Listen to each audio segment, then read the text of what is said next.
శివుడు పార్వతీదేవికి ఒక శాపం పెట్టాడు అని మీకు తెలుసా?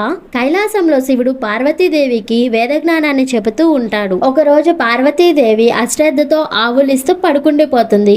దాంతో ఒక్కసారిగా శివుడు ఆవేశంతో, నేను ఇంత కష్టపడి నీకు వేదాల గురించి చెబుతుంటే నువ్వు అశ్రద్ధ వహిస్తావా? కాబట్టి కష్టం విలువ తెలియడం కోసం నువ్వు భూలోకంలో ఒక మత్స్యకారి కుటుంబంలో నువ్వు పెరగాల్సి ఉంటుంది అని చెప్పి శాపం పెడతాడు. అలా భూలోకంలో జన్మించిన పార్వతీదేవిని ఒక మత్స్యకారుడు చూసి తన ఇంటికి తీసుకువెళ్తాడు.